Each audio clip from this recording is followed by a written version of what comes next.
Most people spend their whole lives trying to blend in, and they succeed. They find the current everyone else is swimming in, and they let it carry them. But there's a certain kind of person who never quite manages it, not for lack of trying. They've studied the others, mimicked the gestures, learned the lines, and still, something inside them stays tuned to a frequency the people around them can't seem to hear. If you felt like that your entire life, present in the room but somehow standing just outside it, Carl Jung would tell you that you're not broken, you're rare. Jung spent decades studying the human psyche, and one thing he kept circling back to was how radically different people actually are from one another underneath the surface. Most differences are cosmetic, but a small percentage of people are built along an entirely different psychological blueprint. They process reality through channels most people never use. They experience time, meaning, connection, and solitude in ways that make them feel like foreigners in their own culture. And because there's no obvious name for what makes them different, they usually assume the problem is that something's wrong with them. Jung would say the opposite. What looks like maladjustment is often the friction of a rare psyche rubbing against a world designed for the majority. The discomfort isn't malfunction, it's the cost of being tuned to a signal most people can't pick up. Today, I'm going to walk you through 7 signs that you belong to this rare group, the specific psychological markers Jung identified in people who are fundamentally, structurally different from those around them. Not different in the way everyone likes to believe they're special, but different in a way that shapes how you love, how you work, how you rest, and how alone you've probably felt without ever understanding why. And by the end, you might finally recognize that the thing you've been trying to fix in yourself was never a flaw. It was the shape of who you actually are. Let's start with the first sign, because it's the one that shows up earliest in life and stays the longest. The first sign is that you've always felt like an observer, even inside your own life. While everyone else seems fully immersed in the moment, laughing, arguing, celebrating, completely absorbed, there's a part of you that's slightly detached, watching. You're at the party, but you're also standing at the edge of the room in your mind, noticing the dynamics, cataloging the micro-expressions, aware of the subtext underneath every conversation. You participate, but you never quite lose yourself the way others do. For most of your life, you probably interpreted this as a defect. You wondered why you couldn't just relax and be present like everyone else. You watched people dissolve completely into experiences and felt a quiet grief that you were somehow locked out of that kind of abandon. You've been the one who remembers exactly what was said, who noticed the shift in someone's mood before they noticed it themselves, who left the gathering replaying every detail while everyone else just went to sleep. Jung understood this state intimately, partly because he lived it. He described a kind of consciousness that never fully merges with collective experience, a psyche that always maintains a small distance, a vantage point from which everything can be observed. He recognized that certain people are born with this heightened self-awareness that separates them from the crowd even while they're standing in the middle of it. And he saw that it wasn't coldness. The observer isn't detached because they don't care. They're detached because their awareness runs on a wider bandwidth than the situation requires, so part of it is always free to watch. This is why you can feel profoundly lonely in a crowded room. The connection everyone else seems to share operates through a kind of merging, a letting go of self that dissolves the boundary between people. And you're rarely able to dissolve like that. You stay yourself, watching the merging happen around you, close enough to see it but never quite pulled inside. It's not that you're incapable of intimacy. Your intimacy just requires something deeper than the surface-level fusion most social bonding runs on. The observer position is exhausting when you don't understand it, and liberating once you do, because what feels like exile is actually a rare form of consciousness, one that gives you access to layers of reality that the fully immersed never see. You're paying a price in belonging, but you're purchasing something most people will never possess: the ability to witness life clearly instead of being swept along by it. The second sign is that solitude restores you in a way that seems almost suspicious to other people. For most, being alone for extended periods produces restlessness, loneliness, a kind of low-grade anxiety that sends them reaching for company or noise or distraction. For you, solitude does the opposite. It fills something. After a stretch of being around people, even people you love, you feel a depletion that only silence and space can repair. And when you finally get that solitude, it doesn't feel like deprivation. It feels like coming home to yourself. The people in your life often misread this completely. They interpret your need for alone time as rejection, as depression, as something being wrong with you or with them. They keep trying to pull you back into constant contact because their own psychology tells them that isolation is suffering. So they pathologize the very thing that keeps you healthy. And you, absorbing their concern, start to wonder if maybe they're right. Maybe there is something antisocial or damaged about how much you crave being alone. Jung would have recognized this immediately as a marker of deep introversion. Not the shy, awkward version pop culture tosses around, but the genuine article. He described introversion as an orientation of psychic energy inward, toward the inner world of thought, image, and reflection, rather than outward toward objects and people. For the true introvert, the inner world is where life actually happens. External interaction, however pleasant, drains the reservoir. Solitude is where it refills. What makes you rare isn't just that you're introverted. Plenty of people are. It's the intensity and completeness of your need for the inner world. You don't just prefer solitude, you require it the way a body requires sleep. Without regular access to your own inner landscape, you start to fragment. You become irritable, foggy, disconnected from your own center. And then the moment you get real solitude back, you feel yourself reassemble, like scattered iron filings snapping back into alignment around a magnet. This is why relationships have probably been complicated for you.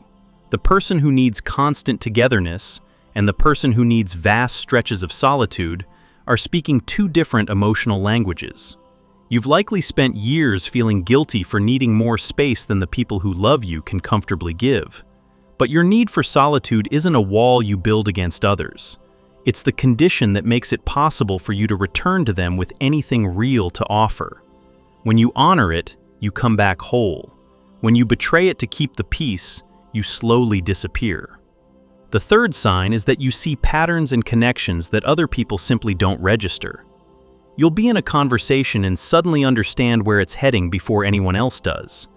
You read a situation and instantly perceive the underlying structure, the real motive beneath the stated one, the pattern connecting events that seem unrelated, the meaning hiding inside the coincidence. It happens so automatically that you often assume everyone sees it too, until you say what you're seeing out loud and watch the blank looks come back at you. This can be isolating in a very specific way. You'll try to explain a connection that feels obvious to you, and people will look at you like you've made a leap that came from nowhere. You've probably learned to stop sharing certain observations because they made you seem strange, or intense, or like you were reading too much into things. So you keep the perceptions to yourself and carry around this constant hum of insight that you've got no one to share with. Jung placed enormous weight on this capacity. He described intuition as one of the primary functions through which people perceive reality, a way of knowing that bypasses the step-by-step logic of the conscious mind and grasps the whole pattern at once. Some people are wired so that intuition dominates their entire way of processing the world. They don't build understanding piece by piece the way most people do. They see the finished shape and then work backward to explain how they got there. If you're one of these intuitive types, your mind is constantly scanning beneath the surface of things, pulling meaning out of what others experience as random noise. You sense the trajectory of relationships, the hidden currents in a group, the way a small detail reveals an entire character. And because this happens below your conscious awareness, you often can't explain how you know what you know. You just know it, which makes you appear either uncannily perceptive or slightly unhinged, depending on who's watching. The gift and the curse are the same thing here. Seeing patterns others miss means you're often right about things before there's any evidence to support you, which can make you feel crazy while you wait for reality to catch up and prove you weren't. It also means you carry a weight of perception that has nowhere to go.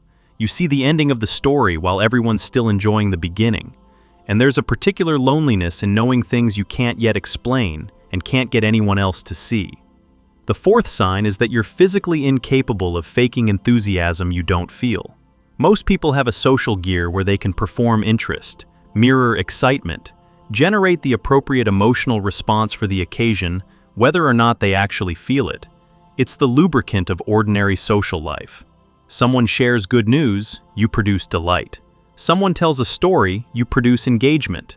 It's mostly automatic, and most people do it without even noticing. You can't. Or rather, you can, but it costs you something enormous, and it feels like a small betrayal every time. When you don't genuinely feel something, your attempts to fake it come out stiff, hollow, obviously performed. Your face won't cooperate. Something in you refuses to manufacture an emotion that isn't real. And this has caused you problems your entire life, because the social world runs on exactly this kind of low-stakes performance, and your inability to do it reads as coldness, arrogance, or being difficult.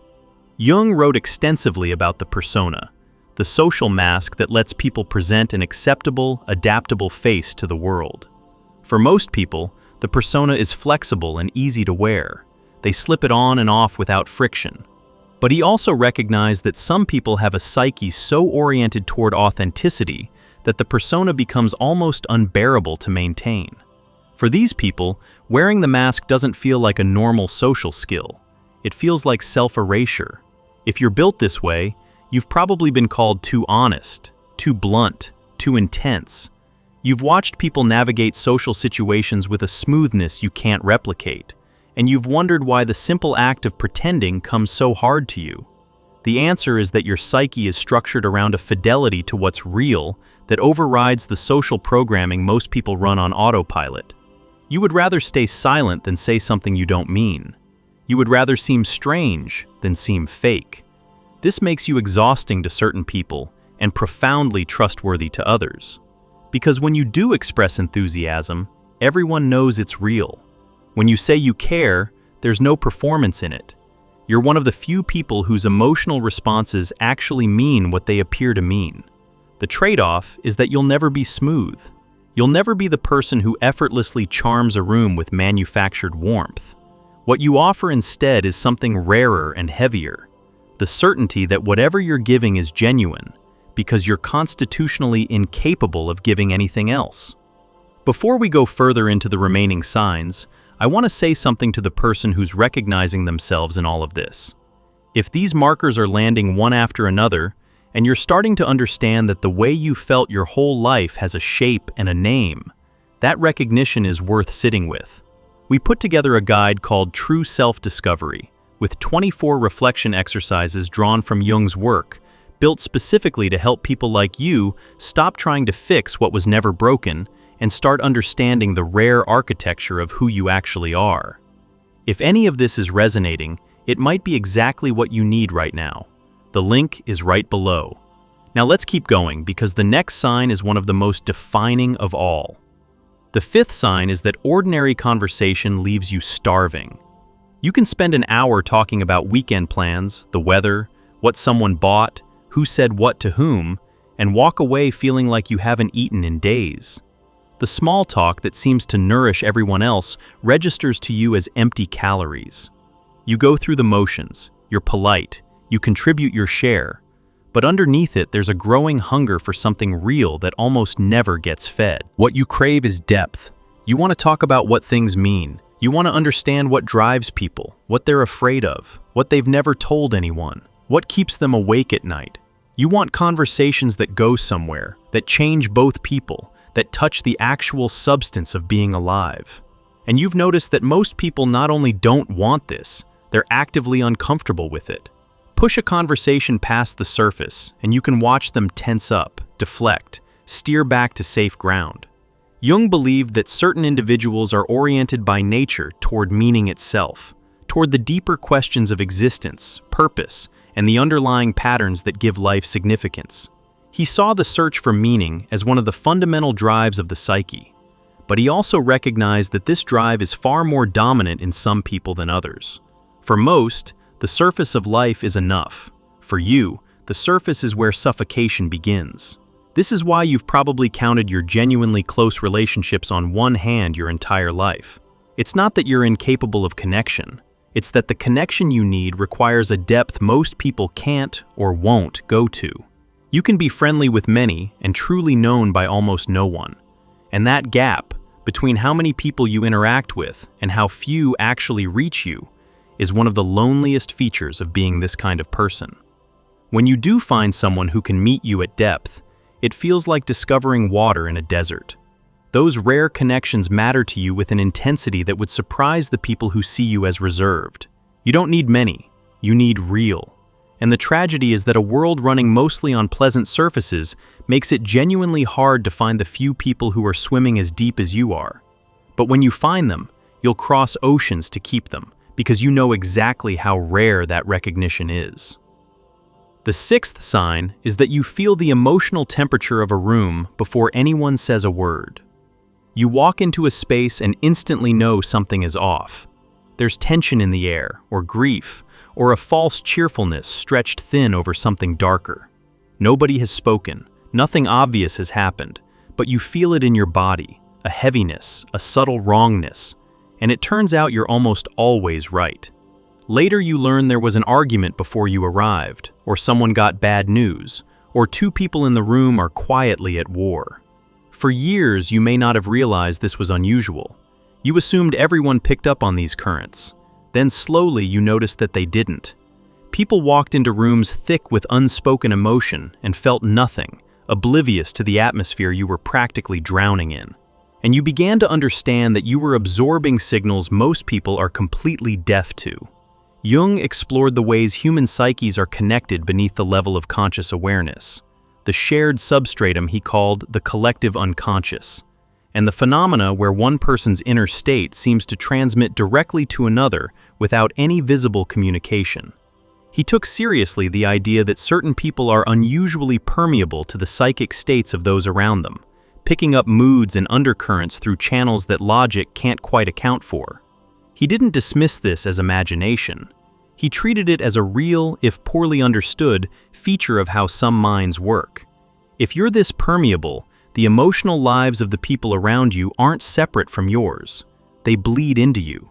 You feel the sadness of a stranger, the anxiety of a friend, the buried anger of a family member sitting silently across the table. And because these feelings arrive inside your own body, it can take you a long time to learn the difference between what you're actually feeling and what you've simply absorbed from someone else. Many people with this trait spend years overwhelmed by emotions that were never even theirs to begin with. This is why crowds can drain you so completely, why certain people leave you inexplicably heavy, why you sometimes need to physically remove yourself from a space just to figure out which feelings belong to you. It's also why your presence can be so healing to the people you care about. You feel what they feel. You know when something's wrong before they've found the words. You offer a kind of attunement that makes people feel genuinely seen. The very sensitivity that overwhelms you is also the source of one of your rarest gifts, the ability to meet people in exactly the place they're actually in, instead of the place they're pretending to be. The seventh sign is that you've always carried a sense that you're here for something you can't quite name. Not in a grandiose way. You don't necessarily think you're destined for fame or greatness. It's quieter than that and stranger. It's a persistent, low undercurrent of feeling that your life has some purpose or direction that you haven't fully uncovered yet, and that the ordinary track everyone else seems content to follow was never really meant for you. You've watched people settle into conventional lives with a satisfaction you couldn't manufacture, and some part of you always held back, waiting for something you couldn't define. This has probably caused you real anguish, because the feeling never comes with instructions. It just sits there, this sense of unfulfilled purpose, of being called towards something without being told what it is. You've likely gone through periods of feeling like a failure for not having figured it out, watching others build their tidy lives while you kept feeling like you were waiting for your actual life to begin. Jung developed his entire concept of individuation around exactly this pull. He saw it as the deep drive of the psyche toward becoming who you truly are. Not the person your parents wanted, not the person society rewarded, but the authentic self buried under all the conditioning. He believed this drive was strongest in people whose true nature diverged most sharply from what their environment expected of them. The greater the gap between who you actually are and who you were told to be, the more insistently this pull towards self-realization makes itself felt. So that restless sense of purpose you've carried isn't a delusion of grandeur, and it isn't a sign that you're ungrateful or unable to be content. It's the psyche's way of refusing to let you disappear into a life that isn't yours. The reason you can't shake it is that it's pointing at something real, a way of living that fits the rare shape of who you are, rather than the standard issue template designed for the majority. The discomfort you feel is the friction of a self that won't be talked out of becoming itself. Most people never feel this pull with any real force, because most people fit reasonably well into the lives available to them. You feel it constantly because you don't fit, and you were never supposed to. What looks like chronic dissatisfaction is actually the compass. It keeps refusing every wrong turn, keeps insisting there's a truer direction, and it won't go quiet until you start walking toward the life that's actually yours. Now, if you've recognized yourself in most or all of these 7 signs, I want to be honest with you about what that means, because it's a mixed inheritance. Being extremely different is not a straightforwardly good thing, and anyone who tells you otherwise is selling you comfort instead of truth. Jung understood this with unusual clarity. He knew that the rare psyche pays a price the common one never has to. You will be misunderstood more than most people. You'll be too much for some and too strange for others. You'll experience a loneliness that has nothing to do with how many people are around you, and everything to do with how few can actually reach the place where you live. You'll feel at times like you were dropped onto the wrong planet, handed a manual written for a species you don't belong to. And no amount of self-acceptance completely dissolves that ache, because the ache is structural. It comes from being genuinely different in a world built for the average. But Jung also saw the other side, and it's just as real. The people who are built this way, the observers, the deep introverts, the intuitives, the ones who can't fake anything and feel everything, are the ones who see what the culture is too immersed to notice. They're the artists, the healers, the visionaries, the ones who bring back news from the depths that everyone else is too busy or too shallow to visit. Your difference isn't just a burden you carry, it's a form of vision. The same sensitivity that makes ordinary life so abrasive is what gives you access to layers of reality most people never touch. The mistake almost everyone in this position makes is spending the first half of their life trying to become normal, trying to want what others want, feel what others feel, be satisfied by what satisfies them. And it never works because you're attempting to force a rare structure into a common mold. Every year you spend trying to be like everyone else is a year spent at war with your own nature. Jung watched countless people exhaust themselves in this fight, and he watched what happened when they finally surrendered, when they stopped trying to fix their difference and started building a life around it instead. That surrender is where everything changes. The observer stops apologizing for watching and starts trusting what they see. The introvert stops treating their need for solitude as a defect and starts protecting it like the lifeline it is. The intuitive stops second-guessing their perceptions and starts acting on them. The one who feels everything stops trying to numb it and learns to work with it. The whole exhausting project of becoming ordinary gets abandoned, and in its place, something far more interesting begins. The project of becoming fully, unapologetically yourself. That doesn't mean the loneliness vanishes or the friction disappears. It means you stop adding the second wound, the self-rejection, on top of the first one. You still don't fit, but you stop experiencing not fitting as a personal failure and start experiencing it as simply the truth of your particular design. And from that place, you can finally begin to find the others, because there are others. Rare doesn't mean alone, it means scattered. The people who share your frequency exist, and they've been searching for you as long as you've been searching for them. You just couldn't find each other while you were both busy pretending to be like everyone else. Jung staked much of his life's work on a single conviction, that the goal of a human life is to become what you actually are, not what would have been easier or more acceptable. For most people, that goal is relatively modest, because the gap between their true self and their conditioned self is small. For people like you, it's the central drama of your entire existence. The distance between who you are and who you were told to be is vast, which means the stakes of closing that distance are enormous. Your whole life is essentially a question of whether you'll have the courage to become the strange, rare, deeply different person you were always meant to be, or whether you'll spend it apologizing for a nature that was never wrong in the first place. The 7 signs aren't a diagnosis, they're a mirror, and if you've seen yourself in them, then somewhere underneath all the years of feeling like something was wrong with you, there's a truer story waiting to be told. One where your difference was never the problem. It was the whole point.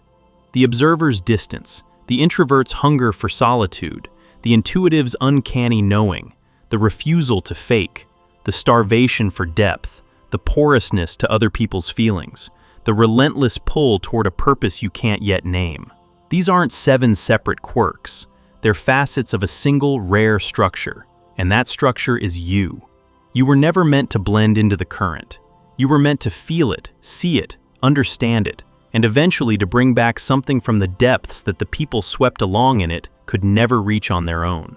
The loneliness was real, but so is what's on the other side of accepting who you actually are. And the strangest, most difficult truth Jung kept returning to is that the very thing that made you feel like an outsider your whole life is the same thing that was always trying to make you whole. So the question left in front of you isn't whether you're different. You already know the answer to that, and you've known it for a long time. The question is what you're going to do now that you understand the difference was never a defect to be cured. It was a life to be lived. Your life. The rare and specific one that only you were ever built to live. If you haven't yet, take a look at our guide, True Self-Discovery. 24 reflection exercises rooted in Jung's work, made for people who are finally ready to stop trying to fit a mold that was never theirs, and start understanding the rare shape of who they truly are. If these 7 signs describe the life you've been living, this is a way to begin walking toward the one you were actually meant for.